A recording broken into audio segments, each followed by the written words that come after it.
We are live now. Welcome, everybody. Are you going to share, Jeffrey? I'm ready to share. Okay, show this.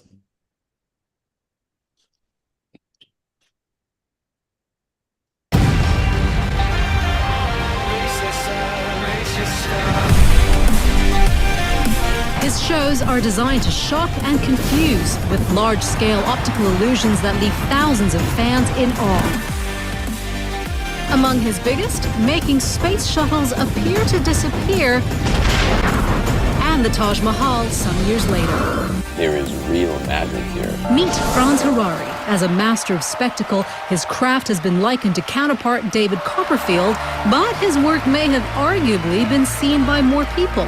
Creating illusions for concerts around the world, he's worked with throngs of A-list stars like Missy Elliott, This is my man, Franz. Michael Jackson, and Usher.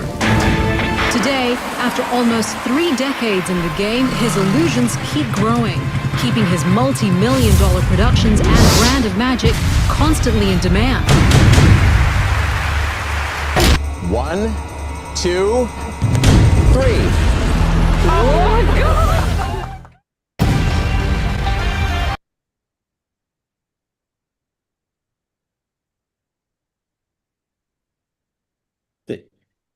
Welcome, everybody.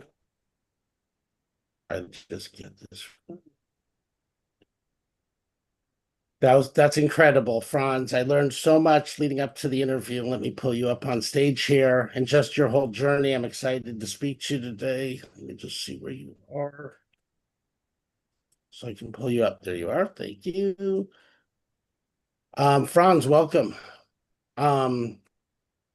I've learned so much. I've gone so deep. I know you as a friend for the last year and a half, but as I've learned just more than that. Right, yeah, yes. Been a few years now, yeah. AI times. That's like really 4 or 5 years, right? Or maybe there was an event that occurred that jumped me into your friend category. No. I know it was. It's like these last times since 2005. It's just it was just 2020. It's Right, like, right. Well, it's great. It's great to be here. I was talking to Yeah. Jeffrey about this for a year now, promising to do this, and I'm glad we could finally put it all together. So, hi everybody. I'm Franz. I will be your magician for the afternoon, and I'm here to answer questions. Great. Yes. And if you have questions, raise your hand. We'll bring you up. Feel free to put them in the chat. Franz, I know when we had first met, I think it was during COVID, and you had a Right. show, I think that was shut down in Hawaii. Yeah, no, it was in Sanya, China. We had opened. Right. So I have Yeah. a touring show, and aside from that, I produce productions that are fixed productions in theaters or arenas. And we had just opened up a production that was supposed to run for about 6 years in Sanya, China. It's pretty big. It was like $8 million.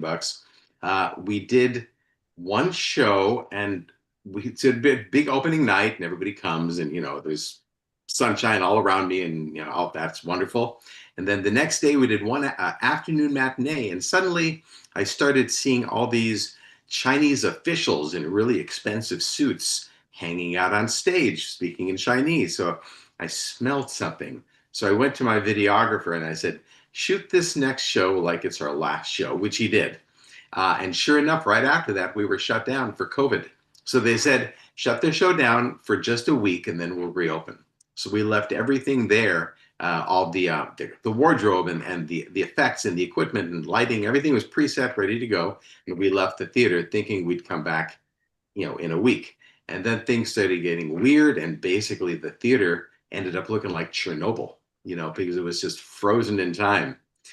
So that was my COVID experience. I think I was the first person to experience it before anybody in the States, or maybe Jeffrey, because you were in Hong Kong, yeah. Right. It just brings everything into perspective. We had a big conference planned for that June, so just nothing like what you were doing. Right. I just cannot imagine. Well, trying to get people out of the country, it got pretty scary there for a while, because I have a total of 38 people, and we had to get them all out fast. my wife and I had already gone to our place in Tokyo, so we were doing all this remotely. But as we were booking flights for people and people were going to the airport, they were canceling flights. So it really started feeling like the evacuation of Saigon. We were just getting Right. people out of China, just anywhere, wherever that was. We sent people to Uruguay and Vietnam, and one guy went to Turkey, just out of the country. And then once they were Right. out of the country, then we could get them to their home. Were those mostly people that were part of the production, or did you have Yeah, those friends? are my people. So the whole show is 118 people. I bring 38 people, and my crew is international. My lighting director is from Japan, wardrobe from Bangkok. I'm American. My wife's Japanese. Mexican stage manager Jeffrey Tipton knows all these people. He's become friends. So it's I think it's 17 different countries in my staff, which came about because really as I tour globally, I just collect talented people, and we've become this family that kind of moves around all over the planet. So when we had to get out of Dodge fast, everybody had to split all over the place. Some people just jumped over to Taiwan and to Macau, which was pretty easy. But we had one guy had to make his way back to Rio, to Brazil. So it was very hair raising. And then, so about 8 months later, my client, the buyer, calls me up and says, "Look, we're dying here. We're just bleeding. We've got to reopen the show." By that time, things had started to reopen and tourism was coming back. But me and everybody from my staff who was not American, or who was not Chinese, I should say, couldn't get into China. So I had to reproduce the show using only people on my staff from Taiwan, Macau, and China, or Hong Kong. And then I had to find other local people in China to replace sound, light, video, staging, all that. And using these local people, many of them who I had never met before, I was on my phone. I was on my phone until 6 o'clock in the morning every day, directing the show in China, building it all back together so that it could open. And then that ran for about a year or so. Wow. And it turned out that the guy who saw the show the most, who knew the show the most, was my videographer, a guy from Taiwan. So he ended up being the star magician. He ended up being the lead on the poster. So he got his year of fame as he's on the side of buses and taxis all over town. That's amazing. And did you come in via video, or did you stream in or something? No, no. Just kind of directed the whole It's thing, huh? I think the show is called Magic Stars. So it's Franz Harari's Magic Stars, but nobody knew who the hell Franz Harari is. So that show became its own animal. It took on its own life. And it was weird because I never saw it live. I was always stuck. I wasn't able to go back to China for another year after that. So I never saw any of it live, just through the magic of WeChat and WhatsApp. That's crazy.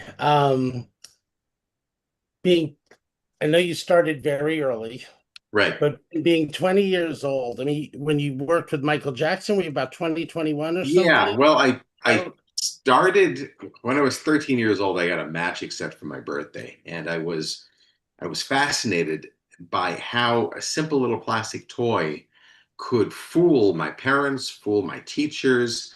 So that's really empowering. So I found myself analyzing these little things and very quickly learning that at the root of it, it's all psychology. I was more interested with why these tricks work rather than how they work. And so I started inventing them myself.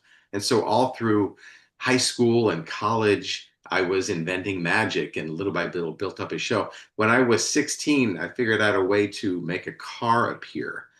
So I did that for a halftime show at the University of Michigan at the marching band. And then I did a bunch of other stuff for the University of Michigan because I was studying, I was a music student studying theater and dance and music. And so I had access to the U of M marching band and the orchestra and the opera. So I convinced all these groups to allow me to create illusions, big illusions for, stadium groups. So when I was 20, 21, 20, 21, 21, something around that, Michael Jackson had announced that he was going out on the Victory Tour. This is in '84. This was a big deal. And I worshiped the guy. And I wanted to be a part of that. So I sent a VHS videotape to my agent and said, please send this to Michael Jackson's people and show them that I can do magic for stadiums surrounded. I know how to do this. And like every 2-3 days, I call the agent and I go, any news, anything, what happened, any reply? Finally, after about a month or so, the agent says, look, man, just stop calling me. I didn't even send the video. You're not going to fucking work for Michael Jackson. Just stop it. Get over it. And I went so crazy.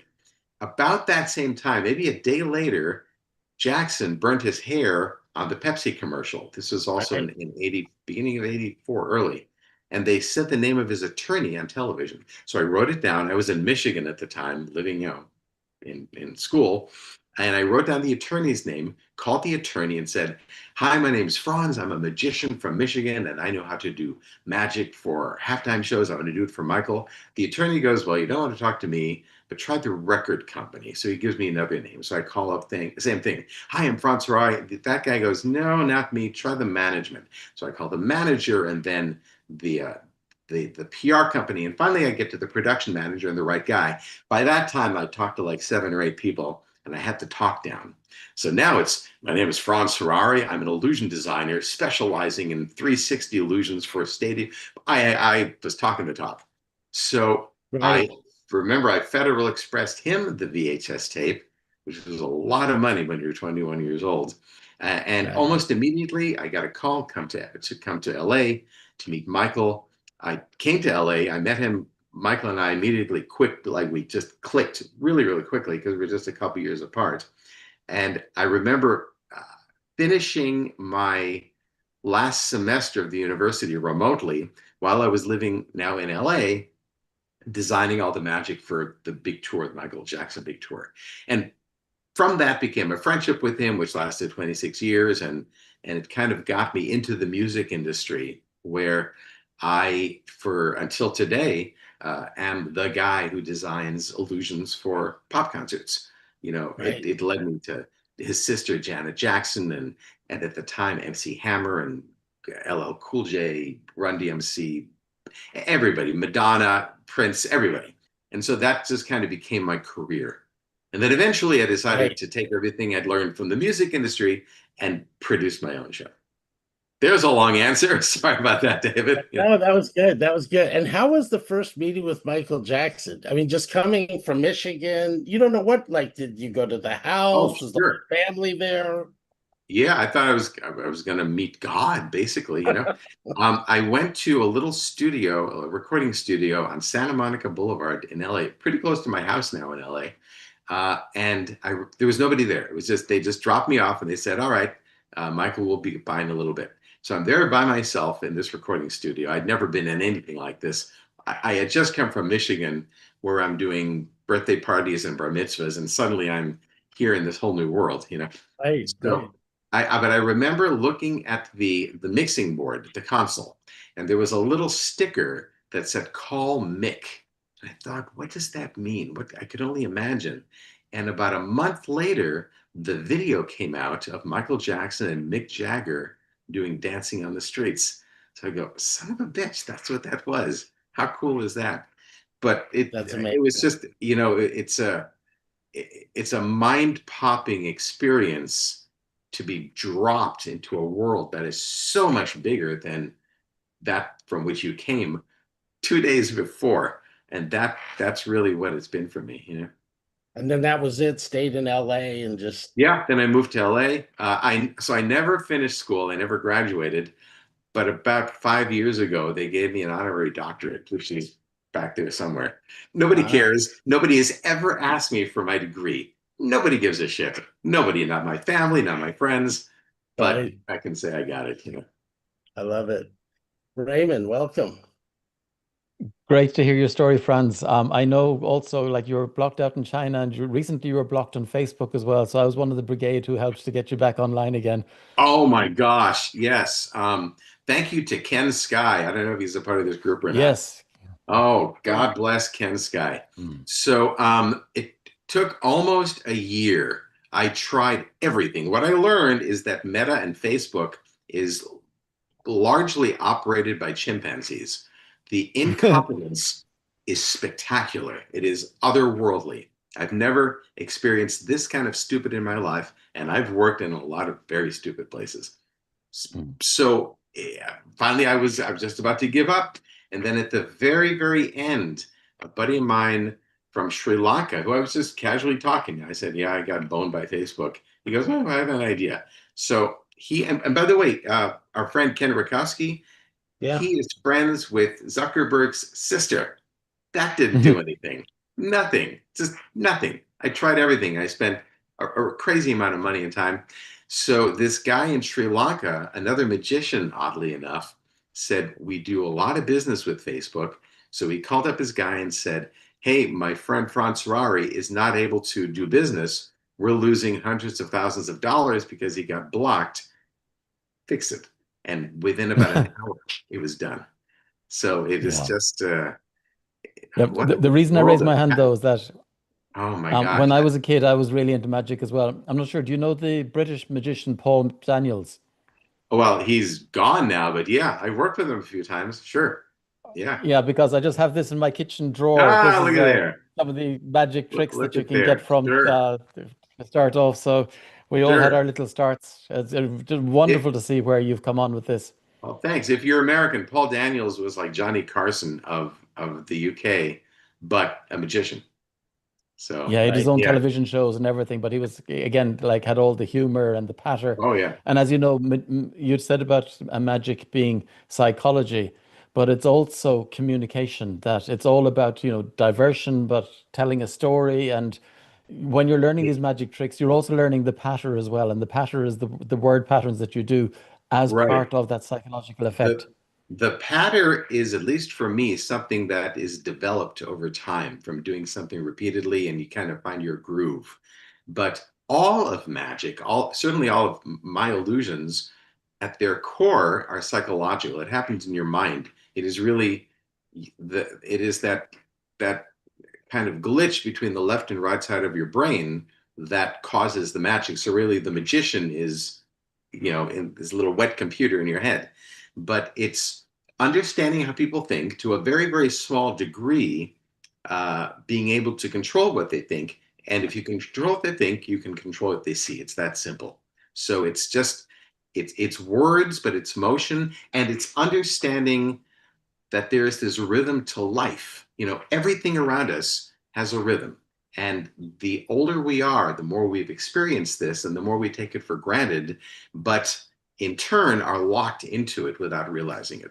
And I can even give you an example. I can do something for all of you guys right here. We'll do this together. All right, I'm going to pull back. Put your hands up just as I am right here. All right, David, let's see it. Every one of you guys, hands out. We're going to wait for David. All right.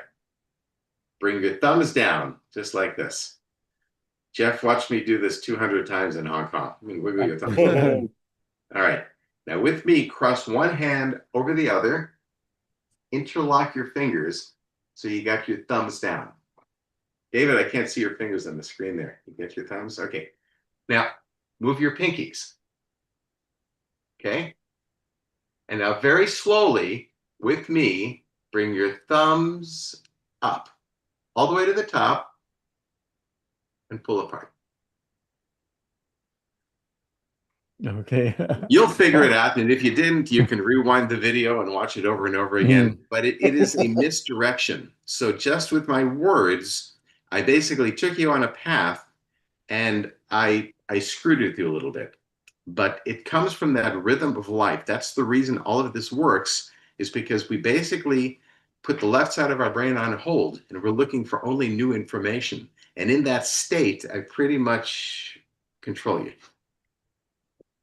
That's Wow. wonderful. Maybe you can take the spotlight off me, but I say also that I used to be involved, like with Michael Jackson and with Oh, yeah? Madonna peripherally, but I was more involved. Your wife is Japanese. I was involved in the Japanese music industry. So a lot of the pop stars she'd know in Japan, I did a lot of work with them as well. Oh, I did Ayumi Hamazaki, Takizawa, Dreams Come True, Tube, so many of those guys. Wonderful. And Seiko Matsuda, I was introduced her to the producer who also produced Whitney Houston, but he produced David Foster. Oh, So David sure. Foster produced an Yeah. album for her in Japan as Winter well. Games. But also, Yeah. Yes, and also she did a duet with Donnie Wahlberg, which we Yeah. did the introduction for that as well when New Kids on the Block were still around. Right, right. And again, Um, if you're not Japanese, you don't realize how massive the Japanese music industry is. But in many ways, it kind of set the stage for what's going on right now because music production in the States is so big and it's so huge. And before any of that was happening here, it was happening in Tokyo. okay, Wow. I'll back off, but thank you, Franz. Thanks. And Franz, I know you worked you did some things with Prince on one of his tours, I right? did. I did the Purple Rain tour a long time Wow. ago, dating Any myself here. any Prince Yeah, stories? I produced well, it was pretty simple. And I can't even say that it's magic, but it is sort of an illusion. I made a Corvette, a red Corvette that was 15% smaller than an actual Corvette. So when he stood next to it, he could look like a full-size person.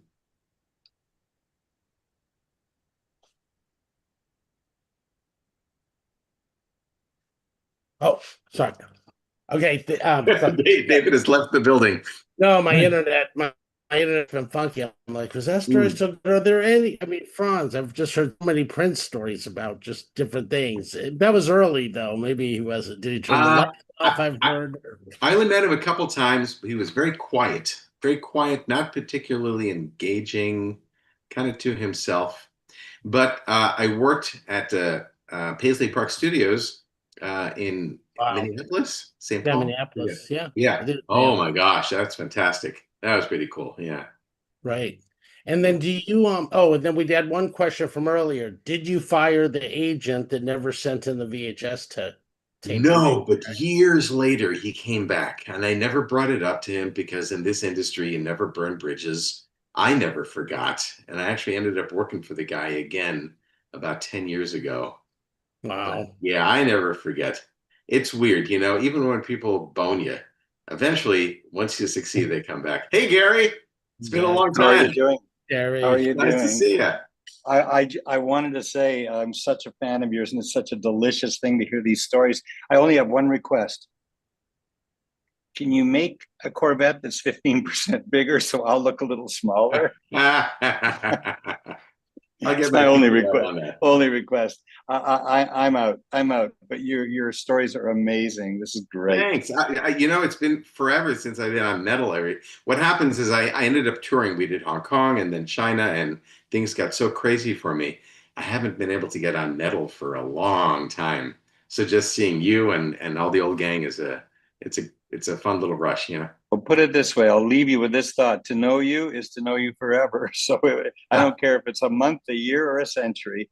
You It's have very kind. good friends waiting for you. Been a pleasure. Look forward to seeing everybody again. I know, thanks. And yeah, I know. And I said a year and a half. Of course, Franz, I've known you for 6 years, and I consider you a very good Yeah, friend. we were And friends it's for a like, year and a half. right, no. We've been friends the whole time. But it's just like, the timelines anyway. I told you, I shared with you what else is going on last night. It Oh, was of course. so it's Of like my course. head's like somewhere Of else. course. But Jeffrey has a question. Hey, Jeffrey Tilton. Yeah, Tipton. What did I Please. say? Tipton? I called you Yeah. Tilton? That's all right. Tipton. Oh, well, It's in the. it doesn't matter. I wanted to go back because you were talking about the experience of the audience, right?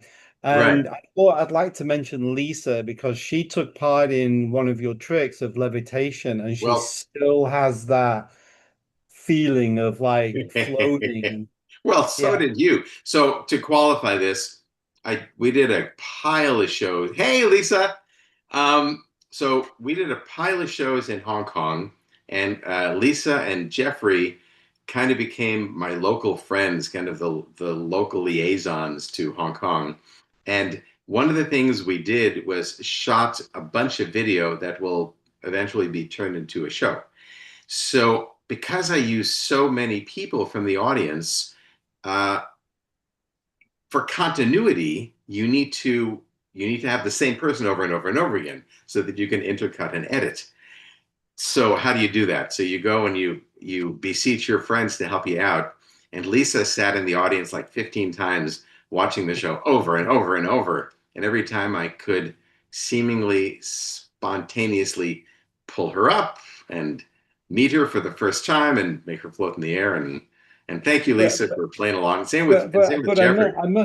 I must say though, Franz, you know, I got a theater background and stuff, but Right. I've seen a lot of shows, and after like 5 or 10, it gets boring and very routine. But I have to say, from the first show to the very last one, it was always entertaining and always worth watching again. So it's not about the trick, it's about the feeling that's generated by the performance and by the choreography. So there's a really good, strong atmosphere there that you really should be proud of, I'm telling you. Well, that's very kind of you to say. I'll also say that in your case, it's because you got to know my entire team really well. I think for you, it's more like watching all of your friends up there doing a school play and knowing the amount of tech that I'm dependent on, waiting for the next catastrophic technical failure. Waiting for something to go wrong so I can jump in and That's fix it for you. Yeah. That's the entertainment value right there. So wait, Lisa and Jeff, are you guys not in the same building right now? Oh, let's sort that out. Do you? Yeah. How what's does happening you there? how Is do you this come magic? up with How this did he do idea? that? Is that magic? Oh, that's sweet. How do you come up with this idea? I don't get it. It's my job. I just work here. Right. Is it because I'm in a blanket and he's in t-shirt? No, he looks like he's been like excommunicated to the kids' room. No, Absolutely. this is just the desk area, and she's in the living room area. So. All Yeah. right. Thank you, Jeffrey and Lisa. Lovely to see you, friends. Always a pleasure. Hey. I'm going to be back in Hong Kong on November 2nd, and I got to jump over to Guangzhou and Dali and blah, blah, blah, but I'll be in town. So as soon as I know my schedule, I'll call you guys. Yeah, do that. Perfect. Great. Okay, YL, welcome. Meet Franz. Nice to meet you. Pleasure to meet you. I have a question for you because this is I don't know, I just find this fascinating about the orchestration and then the kind of role between you and the audience. So would you say, like, when you're designing an illusion, are you mostly controlling what the audience sees or what they decide to believe they're seeing? It's the same.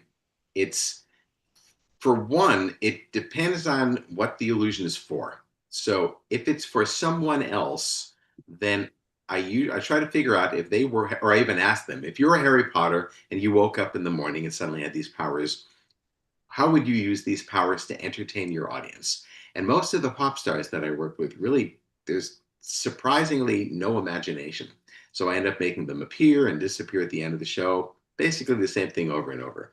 If it's for myself, then I always start with the imagery. And I'm a big science fiction geek, and I love quantum physics and, metaphysics. So that's kind of where I find my inspiration. And so I try to look towards those imagery and that iconology to create my own stuff. So I start with the image and then reverse engineer and figure out how to create it. How it is created is, at its core, creating a scene that the audience feels very, very comfortable with. They need to stop thinking. If they are analyzing and if they're looking for puzzles or solutions, then you don't control them. So you've got to get them into a place where they kind of go on autopilot. And once they're there in this very visually comfortable scene, that's where you can play around with them. And it's about talking about that rhythm, about creating a series of events that feel so comfortable that they kind of go down a path. As they're going down that path, I jump to the side, do whatever I need to do. When I return to their experience, it is almost like a missing time experience. So that allows me to accomplish or create whatever I need to do without the audience knowing that I've ever left. I know that's kind of nebulous, and I'd be happy to give you more specifics, but there are so many different applications that if I had to narrow them all down, that's really what it is. It's getting the audience to turn off the left side of their brain. So it's only the creativity. They're only looking for new information. And in this kind of happy, fun place, that's where I can mess with them. And when you're doing it up, it's on a stage, it's easy because you're basically controlling their peripheral vision. If it's outdoors, if it's for television, now it becomes more difficult because you need to create an environment where there's nothing more interesting in their peripheral than there is where you want them to look. And it becomes a game of making them look where you want them to look when you need them to look. So is the misdirection mostly verbal, or is it also your body language? Or is it both? Well, there are magicians like Steve Valentine, metal member.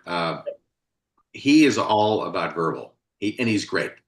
I am purely a visual guy, and that came about because of where I work. Almost my entire career is overseas. Southeast Asia, Asia, the Middle East, South America, very, very little in English-speaking countries. So my product needs to be purely visual. So I've come to realize that I need to take them down this road that can be understood by anybody. And the good thing there is the kind of a byproduct of that is the product is also very conducive to a family audience. So it works for kids, it works for adults. The difficult part is I'm not able to get very intelligent. As an example, I tried many, many years ago, I wanted to do a thing about time travel. And this is way before any of the Marvel movies talked about it. So I came up, firstly, I spent like $100K on this device, this big piece of equipment. And what happened is, and the equipment looked very cool, very Jules Verne, very retro tech. So I basically disappear 3 minutes into the future. And from 3 minutes into the future, I bring back into the present someone from the audience in the present. So the audience watches me disappear and then reappear with some woman. As time ticks forward, what was 3 minutes in the future becomes the present. And the audience watches me from 3 minutes ago enter into that present, snag a woman from the audience, and pull her back into 3 minutes in the past. Now I thought, wasn't that clever? Isn't that cool? I've worked out, and it all worked within, basic laws of quantum physics. What the audience did, they just kind of looked at me like fish. It's like, huh? He disappeared, and now there's another guy who looks like him, and now there's a twin, and now there's a girl. So they didn't know what the hell was going on. And I tried everything. I tried explaining this with clocks, explaining it with like a film strip, with like storyboards, everything. And after a couple of years, I just freaking gave up because I realized it's not going to happen. I had a similar thing with something called the Anthropic Principle, which is Stephen Hawking's. It's basically parallel universes.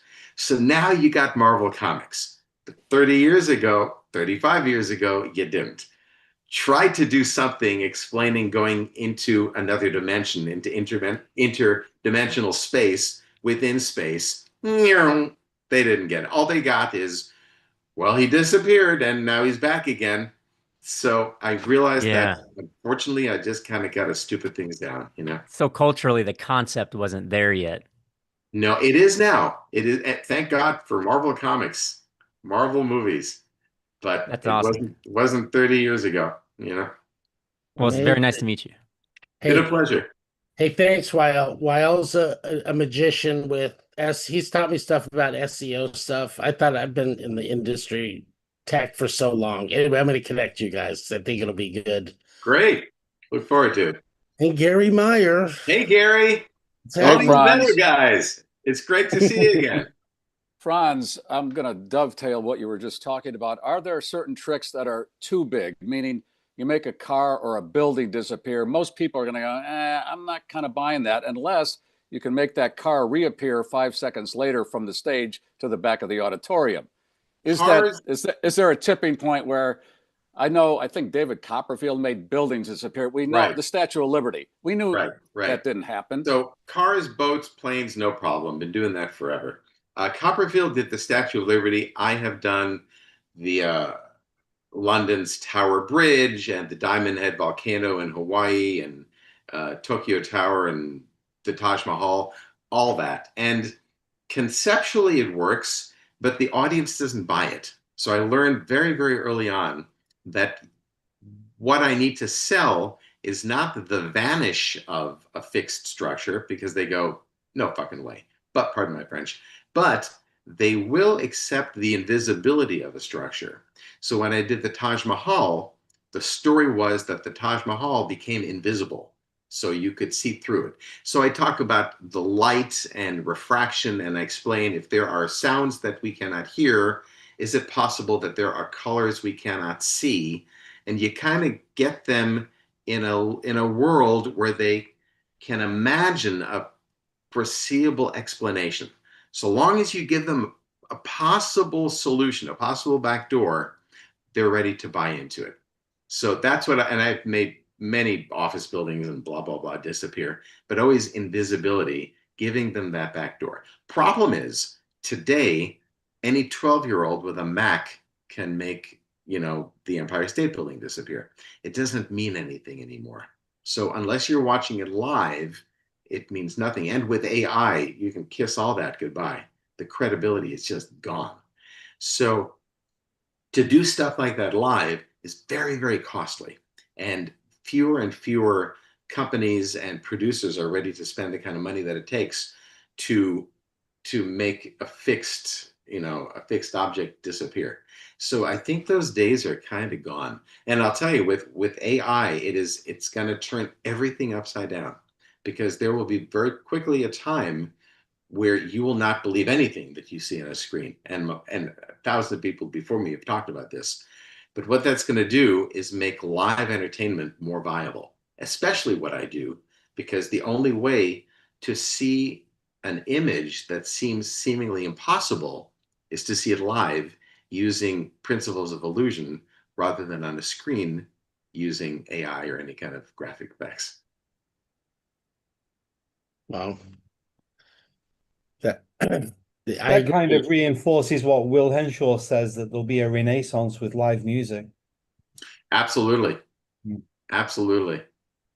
Totally. I think there will be. Gary, are we good? We're having the video show coming up. We got to do it maybe before Thanksgiving, maybe right after Thanksgiving. Talking about video, can you play the 2-minute and 40-second video? This shows what I've been doing as a designer. Oh, for sure. And while Jeffrey's preparing that with a G, let's go to Jeffrey with a J, or Jeff. Hey, Hi, Franz. Hi, Franz. I'm Jeff. Thank you so much for giving us this presentation today. It's really interesting. I'm wondering, in your training and study of psychology, did you get into any hypnotic work and use hypnosis or leverage hypnosis for mentalism? I'll tell you, my best friend is a hypnotist. He does it professionally on stage. Hey, you're a chicken. And he gets people to stop smoking. And this is my best friend. And still, I don't understand it. My little monkey brain can't wrap around it. So wow. Because so many of the techniques remind me of stage hypnosis. Yeah. He tells me that what I do is in line with what he does. And he's explained to me what he does 100 times. And it's just, it's bigger than me, And I've seen him do it. I've seen intelligent people turn into ducks. So I don't get it. To me, there's real. I see a hypnotist hands raised there now as well, so we'll probably hear an explanation in the next minute. Yeah, thank you. Right. Okay. Thank you, Jeff. All right, Dan. Well, Jeff. Wait, we have a hypnotist here. Let me bump him in real quick. Ken Dubner. All right. Well, let's establish something. The duck thing. We've got to all stop saying about the duck thing.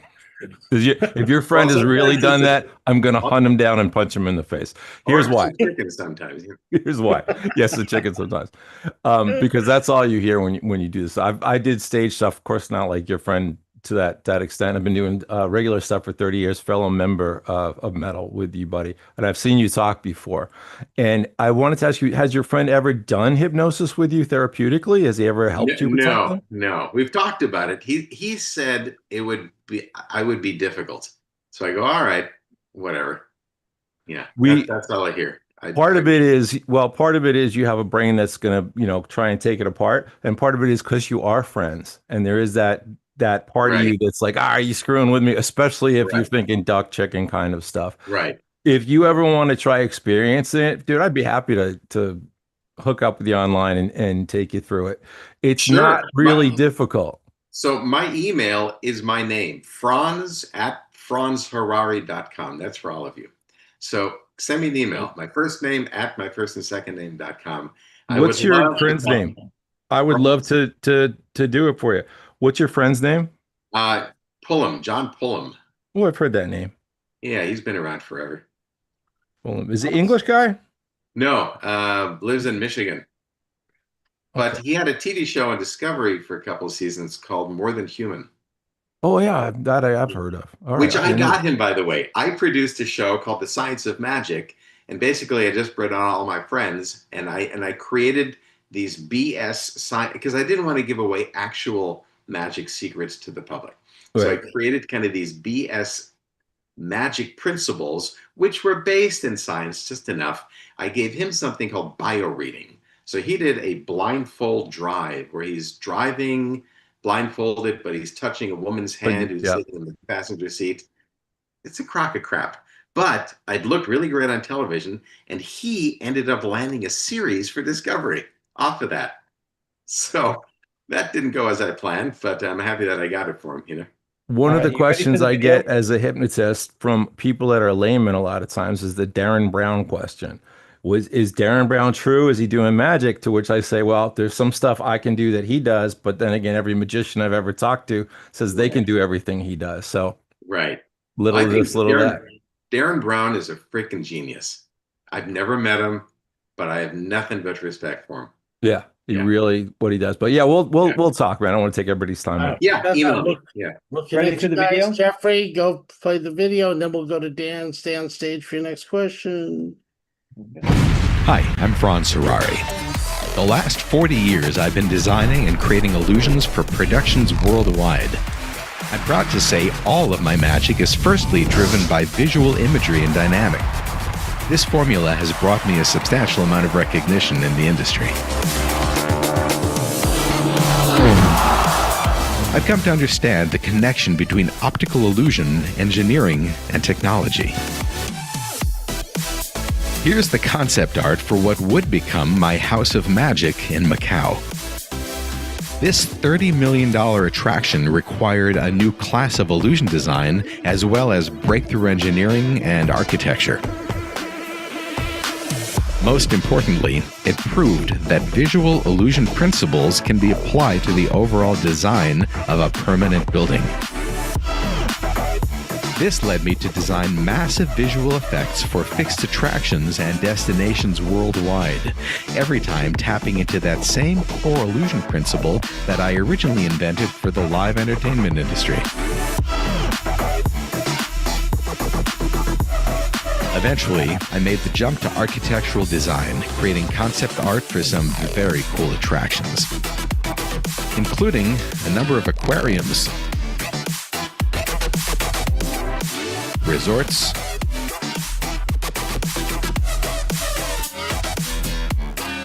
entertainment complexes, shopping streets, water parks,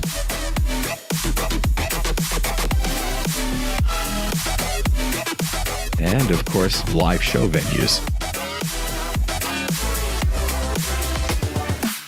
Every time beginning with that same magic design philosophy.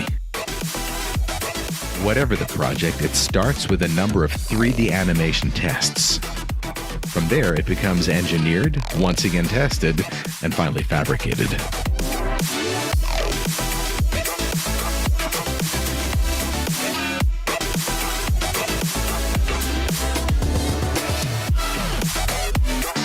This is my Ocean Research Center, currently under construction in Yanqiao, China.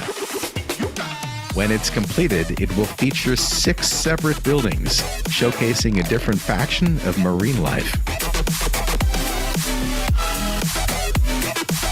As my designs continue to develop, they'll always begin and end with one thing: magic.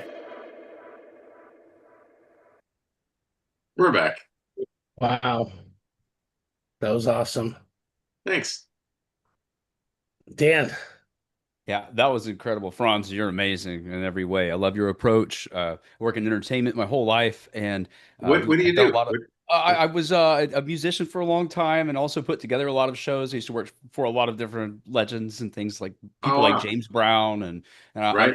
I'm 47, but like about 5 years before he passed away, we worked together a bit. I got Wow. to play music with him some, but a lot of other shows. Okay, so I think about live shows, and a lot of my friends and I put together some pretty big things here in Seattle and using projection mapping. But that's the low end of what I was going to suggest because Right. I'm looking at everything you're doing. I'm like, oh, forget what I had to say, right?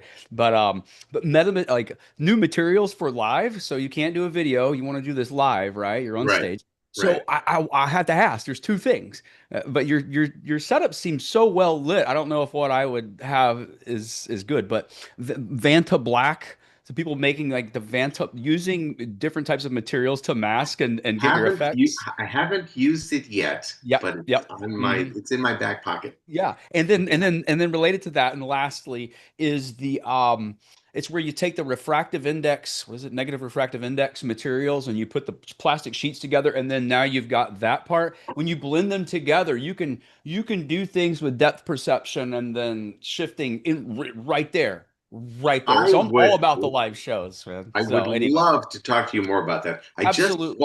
I bought a big piece of it. It's like a Okay. meter, like meter by 1.5 meters. Mhm. I haven't even taken the plastic off yet. Okay. But I want to play around with it. I've got some ideas.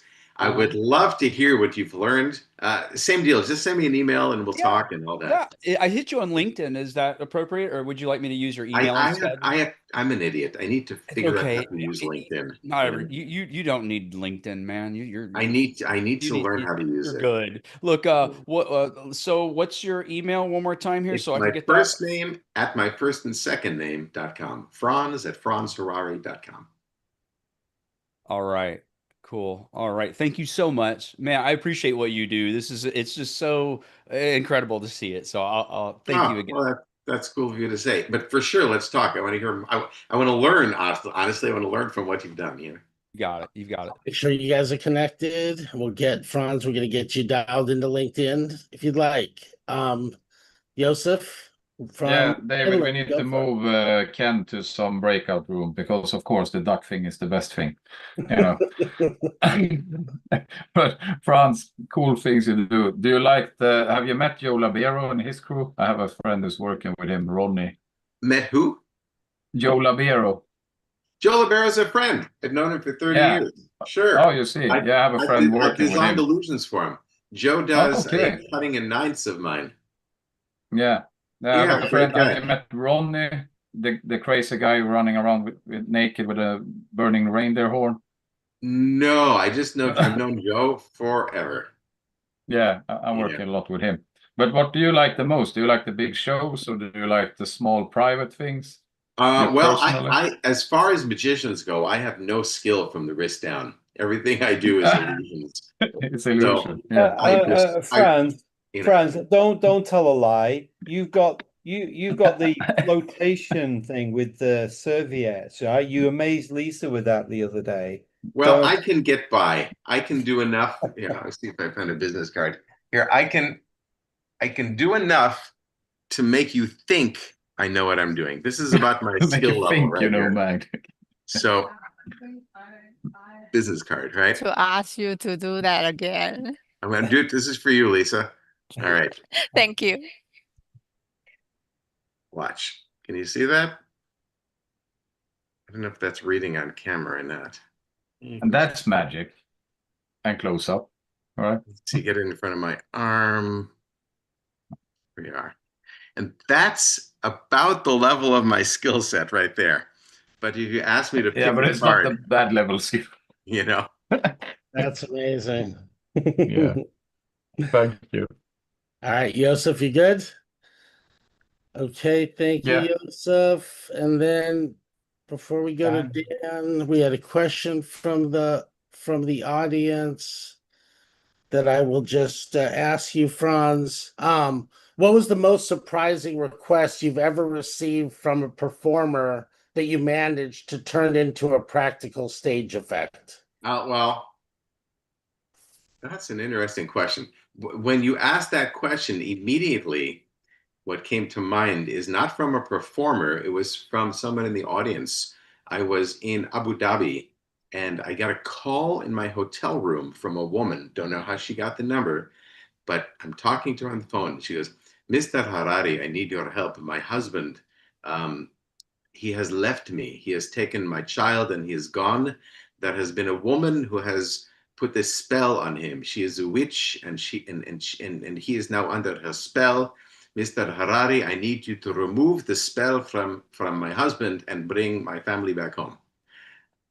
Holy crap! What do you do with that? You know, so that's the oddest request, you know. And then the other part of it that kind of comes with the story, which is really heartbreaking, is I work in a lot of developing nations, and so I've had a lot of, you know, sick kids come up to me in wheelchairs and say, "Please heal me," you know, "heal me," and that just rips your heart apart, you know. So the best that I figured I can do is try to empower them and let them know, look, what I do is not real, but I've taught myself to do this, and if I can teach myself to do this, then you also are empowered to overcome, you know, these obstacles.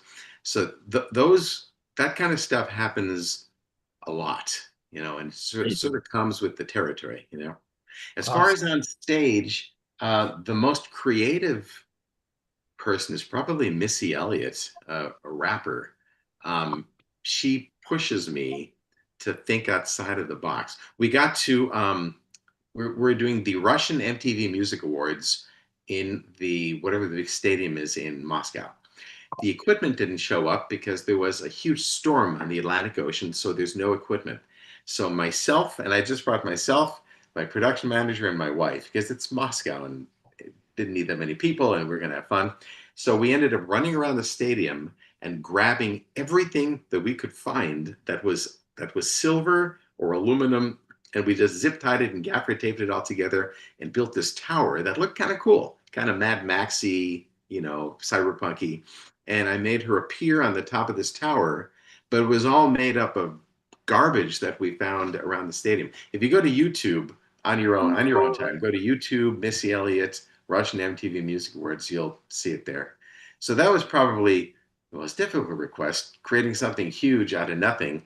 That ended up biting me in the butt, because after that, every other gig that I did for Missy Elliott, the manager goes, "You know, we really like that thing you did in Russia where you just pulled together a bunch of junk and we didn't have to pay for cargo or any kind of development or manufacture. Can you do that for us again?" Oh my God. So, yeah, So that's what it was for a few years. Yeah. The cheapskate manager, who'd have thought? Right. Hey, Lisa. And wait, Dan. Hello. Dan first. Yeah, Dan, go for it. So, Franz, in all of what you've said today, the thing that struck me most about you is your energy. And I'm wondering, to what extent in the show do you have to have this level of energy to make it work? What happens if you drop your energy? So that was one area. And the other is what's known as the willing suspension of disbelief. Right. And I'm wondering, with AI, will everything be believable, or will nothing be believable? Or where does that fit into your mental game? Well, those are two big fat questions. I get paid a lot of money to do that. Well, let me try the first one. What you're looking at is just sort of me. You know, it's in order for anybody to be in this business, you know, you just got to have this energy. And if you don't, then, you know, you're quickly out of the business. So I think this business, show business, draws in people with energy who have passion for what we do. You know, I love what I do. I get paid to travel all over the planet and work with incredible people. And I never take it for granted. Every time I'm on a plane, I look next to me and I see some old couple sitting there, and I know that they've probably saved their entire lives to be on that plane with me. And I'm going to this faraway land and I'm getting paid to be there. I never take that for granted. And the nature of what I do, what people like myself do, the energy is sort of, I don't know if it's a byproduct or if it's a prerequisite, but they don't go, you know, the one is required to have the other. As far as energy on stage, it is especially, I would say arguably this is true for any performer, competent performer, but certainly for myself, I need to be controlling the audience. I need to get the audience to come together as a single animal and sing just like a wine glass. You take a wine glass and you go, and you get it just right. That's what you need to get your audience to do. And that doesn't happen by accident. You need to be with them, right? So if I do stuff where the energy level needs to be very low on stage, but even though there's this perception of low energy, I'm still like a duck. I may be calm above the surface, but underneath I'm paddling at 100 miles an hour, So you require that energy to stay in control. And at least for what I do, that control is literally the game. It is the machine that makes all this drive. So what was the other question? The AI question? I just want to forget the other one. So what comes up for me is when you describe the mentalness of it, you have to have an elevated level of consciousness or it won't work. And that's why I think it's probably not easily duplicated. Well, thank God, or I'd be out of a job, because magic is a very limited market. Nobody has a hard day at work and drives home and goes, I just really need to see a card trick.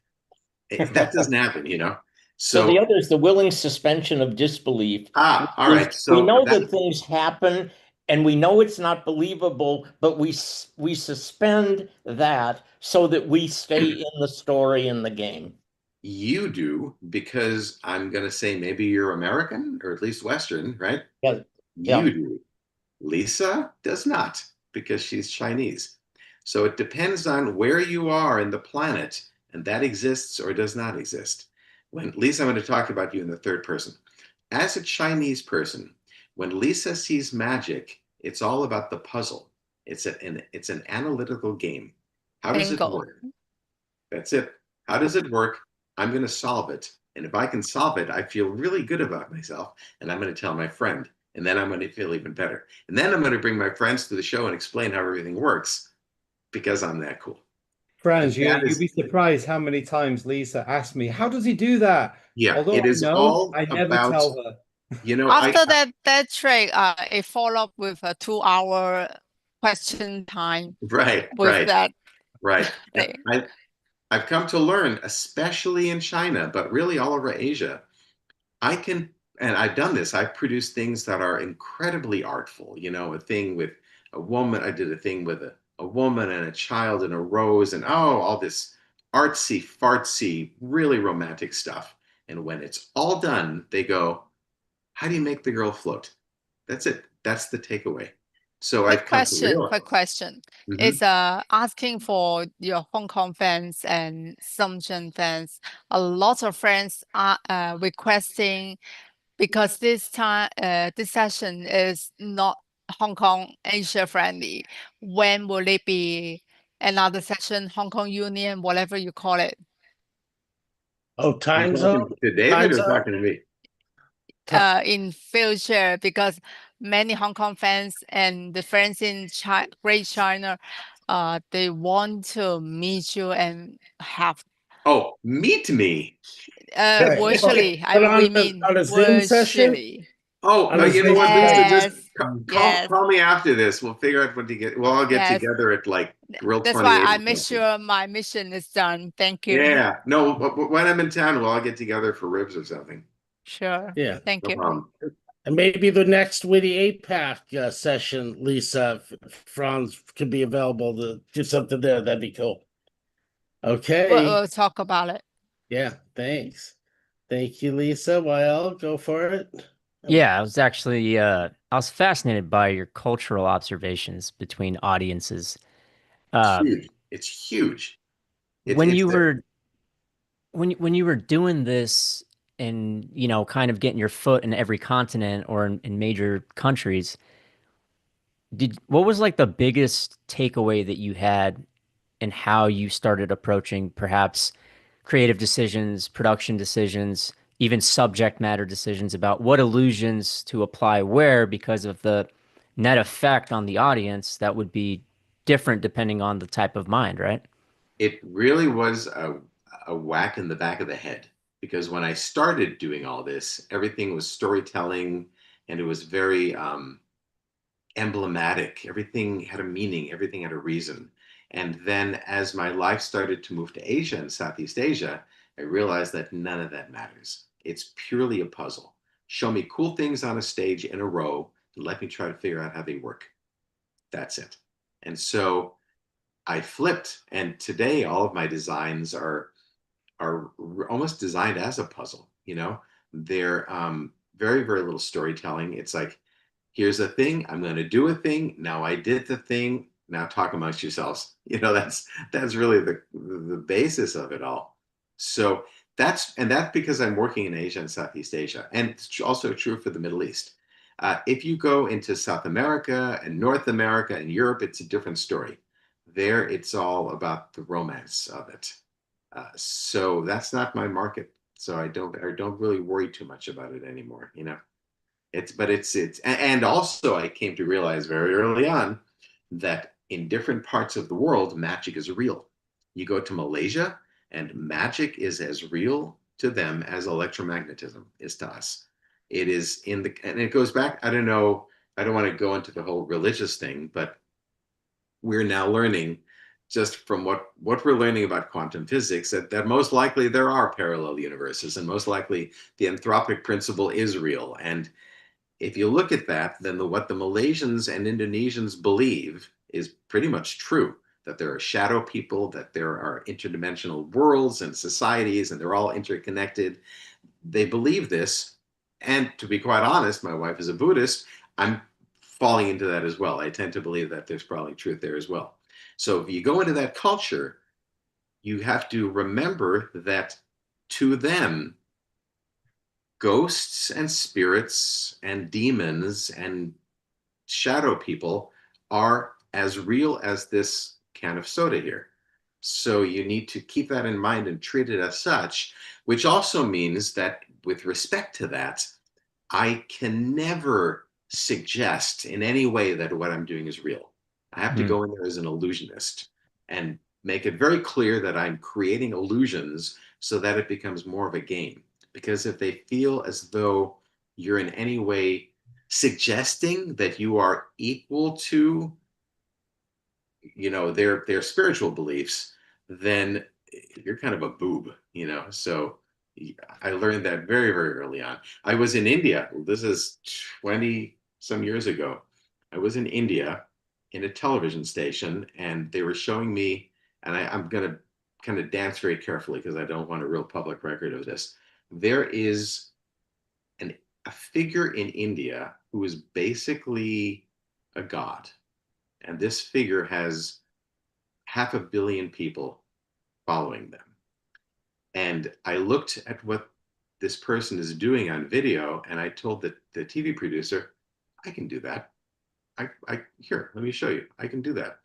And they kind of stopped me and said, we know, but you can never talk about that. You can never bring it up. You can never mention it, or we're all going to disappear. Because this person, aside from the spiritual aspect of it, also builds hospitals and universities and does so much good for the people. Wow. That you don't rock the boat, Gotcha. So when I travel, I have to be aware of this kind of cultural dynamic, because the last thing you want to do is disappear, I got a two-part follow-up question for you if you got a second on it. I do. It's up to David. He's my keeper here. Hey, if you're good, Franz, we'll all right. A little longer. I'm curious, like, from just not your perspective as an illusionist or a magician, but just you as an individual, do you kind of feel like excessive rationalism robs life of a lot of joys? And my second question is, hold on. I have to. What is excessive rationalism? I guess, to focus on picking apart an experience rather than having the experience and enjoying it. Oh, all right. Does that kill the joy? Does it kind of reduce the surface area of pleasurable experiences? I think it depends on who you are. I'm a producer, designer, so I feed on that. So if I see something cool, I want to dissect it and analyze it and figure out how can I learn from that and how can I develop from that. I just that's my life. That's my it's just everything. So for me, I love it.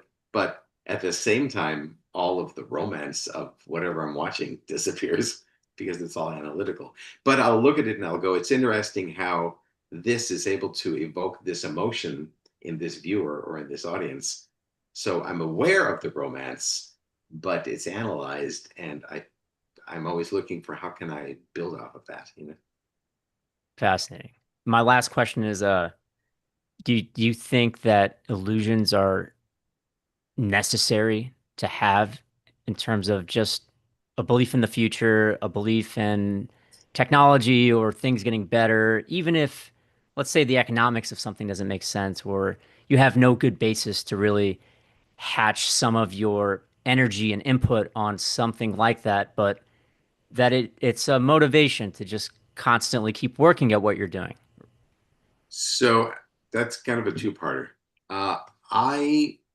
There's nothing I love more, nothing, than creating something that didn't exist before, building it, putting it out in front of an audience, and watching it affect people. It is the biggest trip. Nothing else comes close to that in my world. And I love this so much that I would spend any amount of money to do that. And I have. I've spent millions, and Jeffrey can tell you, he should just be nodding his head the whole time, millions of US dollars building equipment to feed that need, to make something that didn't exist before and watch it affect an audience. Once I became married, that quickly stopped. And suddenly me spending, $50,000 on a toy, on a prototype, that didn't happen anymore. Now, every time I want to do something new, I have to find a client whom I can sell it to, who I can pitch on the idea and get them to pay for it. So that's stifled that process a little bit. But my whole show is made up of things, of prototypes that I came up with that I wanted to put out there. And so I feed on that. And that tied into your second question, is it required? That kind of goes back into the whole spiritual realm again, which I'm really careful not to get too deep in it because it's very polarizing. So I don't want to lose half of my listeners here. History has shown that the human animal needs something bigger than them to believe in. It is what creates religion and spirituality. And if you're not religious, then you've got, like myself, the UFO subculture. Whatever it is, we're all believing in something. AI is the next, is the next shiny thing. We all believe in something bigger than ourselves in hope that this bigger thing is somehow going to stop us from killing ourselves. So that's always been in the composition of who we are as a species. As religion and science start to meld together and as things get wishy-washy, I find that certainly a lot of my audience starts looking superficially to me to fill in that void. They want to believe that they know I'm a magician, I'm an engineer, all of this is Newtonian physics, they get that, but they want to believe that maybe there's something there. Maybe there is. And if you didn't know that I was a magician and I make an object float in the air, I could have some people believe that I held some sort of power. It's not difficult. It's ethically terrible, but it's not impossible. But more and more, I see that people come to me asking the question, is it real? What you do, is it real? And even though I explain, no, it's not, they don't want to hear that. They want to believe that there's more. So in that case, I just kind of leave it open-ended. But I did notice in the last 10, 15 years that there is a transformation towards that tendency. Wow.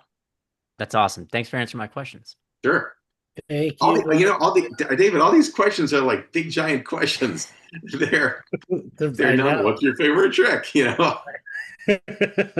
I know, and I did a bunch of research. I'm like, Yeah. I don't want to ask Franz just what everybody else asks him, but then the crew came in Let's with so many amazing play a video of Hong Kong. Play it's like 30 seconds or a minute, something like that. Oh, the other one, the short one. Say what? No, which one? It's the Hong Kong rain. Our last, it wasn't Hong Kong, it was China. Yeah, it was in China, in Shenzhen. Yeah, I know the one. It's going to take me a little while to find it because it's archived. Oh, all right. What can you play? I thought I had him lined up. Hold on.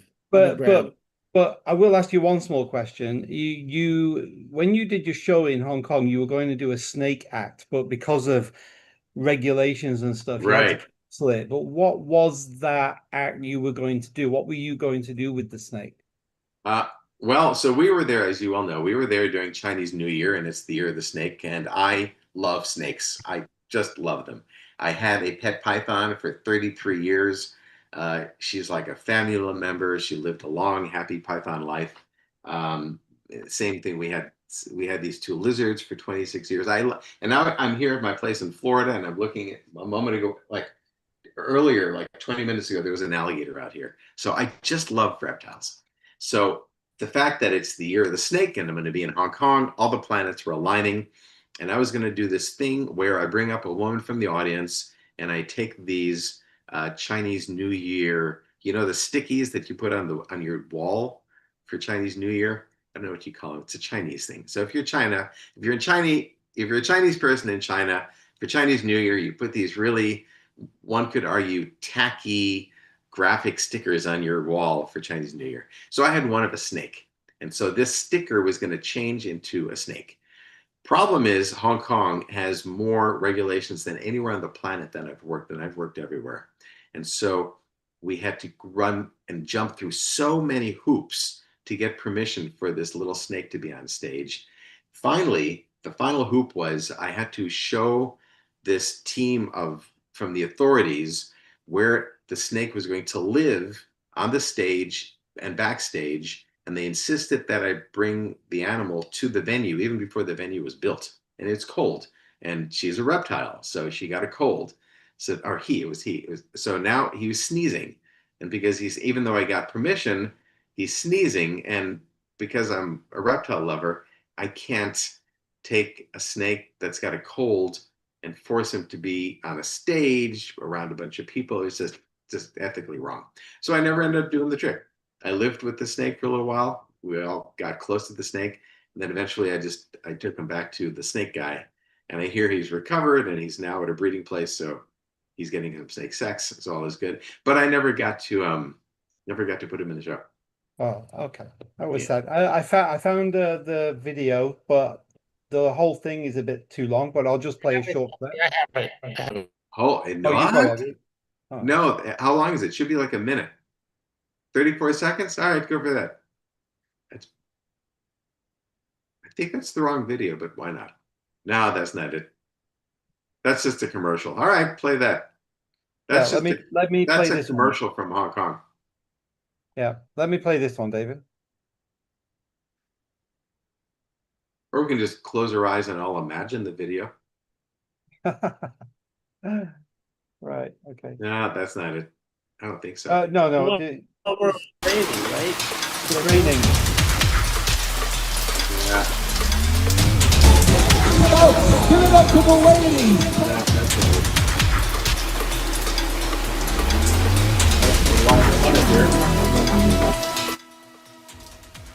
You can see the rain. Sure, just let it play through. They can watch the car up here.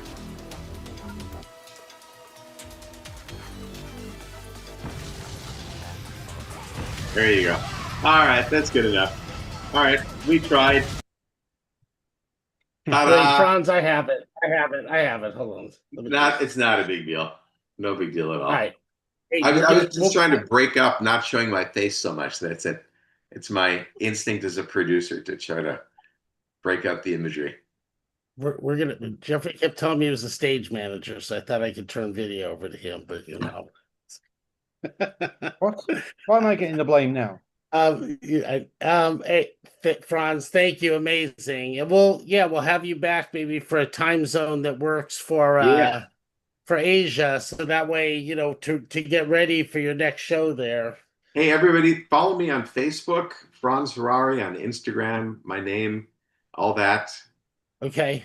Like me. What else can we do to support you, Franz? Growing the social. I'm going to train you on LinkedIn, and we're going to get you. And if you know anybody who has a resort or hotel or a theme park, I'm looking for a place to put my House of Magic. It's the thing you saw the video of. It's basically a fixed attraction, a magic theater restaurant. It's in my warehouse in China right now, in Dalian, and I'm looking for a new home. So if anybody's got an idea for what kind of footprint are you looking for at that, Franz? Say what? What kind of size? What kind of scale footprint? It could be as little, not that I want to, it could be as little as 5,000 square feet. I would like 20,000 square feet or 30,000. In Macau, we have 25,000 square feet. So I've got all the equipment. I've got about $2 million worth of magic and effects sitting in my warehouse in Dalian, and I'm looking for a new home. So the ideal place is a hotel or a casino or a resort or a theme park. The reason I'm going to China is I'm pitching this to a place in Guangzhou, actually. But that's what I'm looking for. So if you know, or if you know a rich dentist that wants to have his name on a theater, that works too, Right. Dan, what do you think? You got something? Franz, well, I'm friends with Larry Namer. He founded E Entertainment Network, and he owns Metan Global, which he's the only Westerner in China who runs media. Okay, big company. Wow. And Larry and I are in Kwai together, which is a nonprofit. But anyway, I've had him on my show, but I got to connect you to him because he knows all the people that you need to connect to for what exactly you're love talking to meet him. Okay? Absolutely love to. Yeah, he's really good with this. So great. And you've got my email. Yeah. Yes, and I emailed you now. I already sent and if you don't want to bring it too far, also, I've got some options in Japan as well. So that's what I was thinking about. Oh yeah, never say no. I'm all ears. It doesn't. I mean, in this game, it doesn't matter where on the planet. Pretty much anywhere except for Afghanistan and maybe Gaza right now. Right. Exactly. Well, there's a lot of space there to rebuild. Yeah. Okay, well, thank you, Franz. You're just beautiful in every way. So thank you, Franz. It's wonderful to hear all these things. Thanks so much, and I'll see you guys on Metal. I look forward to it. Absolutely. Thanks, everybody. Have a great rest of your weekend. You too. Take care. Great to meet you.